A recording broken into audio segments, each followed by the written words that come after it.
Elon Musk has made huge changes to the electric vehicle market, to space travel. And now with the new Boring Company, he intends to change the way we commute, the way we move from point to point.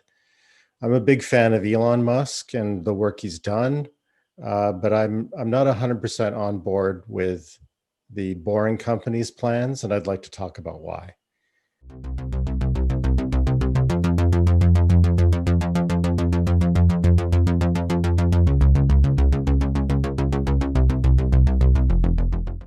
The Boring Company started almost like a joke. He said he was stuck in traffic and he's like, screw this, I'm going to build tunnels underground to take us from point to point. Elon Musk being Elon Musk, he took the viewpoint that if the reason we're not using tunnels to get from point to point is that they're too expensive, then let's work on that. Let's not write off the idea of having the convenience and the speed of transportation from one point to another underground and just dismiss it all out of hand. Let's look into why it costs so much and reduce the cost.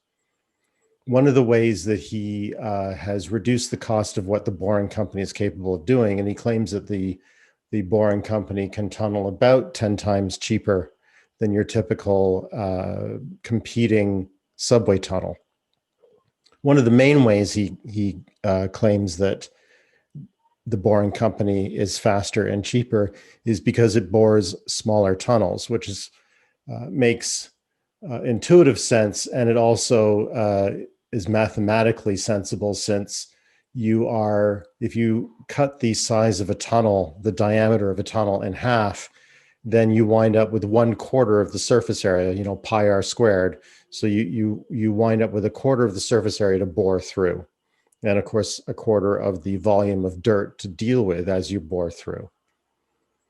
So if you can make tunnels cheaper, provided they're smaller, and you use electric propulsion, of course, trains are electrically propelled as well, but he's thinking along the lines of smaller vehicles, often personal vehicles, like the fleet of vehicles that, as it happens, Tesla sells, that if he puts those in the underground tunnels, then that will be more cost effective because it takes up less room. The vehicles are smaller. You can put them down a smaller tunnel.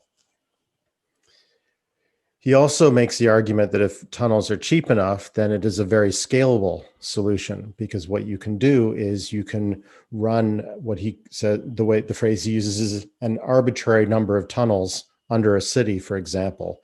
You could have them 8, 10, 20, 30 layers deep, so that you would never have to have an intersection unless you intended to change direction, unless you intended to bring traffic together at a routing point and then distribute from there.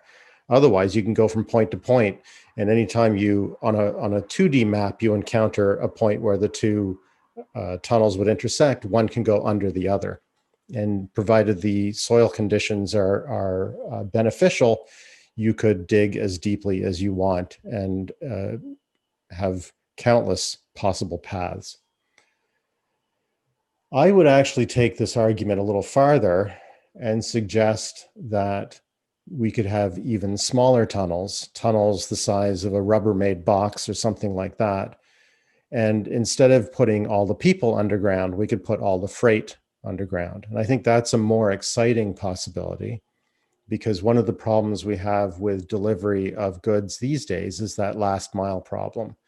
And if we have cheap enough tunnels, then we could conceivably bring up a tunnel connected from Amazon warehouse and have it pop up a block from my house, for example. And then the last mile could be me pulling up in my car and putting it in my trunk, or even walking it home or carting it home, or having some last mile service, some sort of Uber Eats, collect whatever it is and bring it to my home. I'm much more excited about the premise of having a commute where I don't have to contend with freight traffic, with delivery traffic, and instead it's just the rest of us up top on the surface of the earth, and the subterranean activity is all for deliveries. I think that there are a few reasons why I think that would be beneficial, not just because I would prefer to be on terra firma rather than underneath. I've seen Watership Down too often, maybe, and I don't want to suffer that fate. But it also means that the tunnels can be much, much cheaper, not just because they can be even a quarter of the size and therefore 1/16 the cost of the types of tunnels that Elon Musk is proposing. But it can be cheaper still because the safety standards don't need to be there. You don't need ventilation, you don't need light, you don't need escape tunnels, you don't need the same standard of reliability. In the case of a tunnel collapse, I'm sorry, your delivery will be late. Your chicken wings and fries will be cold. We're going to have to send you another batch. You would just send a tunnel boring repair system down and you would dig out the collapse and restore it. But it wouldn't bring a huge problem to any person. It would not bring physical safety, and it wouldn't bring terror to the people trapped underground if that was a human-occupied tunnel. It also, I think, addresses some of the other, I think, somewhat outlandish ideas. For example, delivery drones. I can see delivery drones being useful in very isolated areas, but it doesn't make any sense to me in a urban setting where the air would have to be thick with these things. And even if they were 5.9s reliable, eventually somebody's going to have one drop on their property or on their person. It just doesn't seem worth the risk to me. And also it spoils the air. I mean, we have, under ideal circumstances, we want the landscape to return to some beauty. And if we put all the delivery traffic underground, I think that goes a long way toward that. So am I wrong? Should we be putting people underground or should we be putting cargo underground?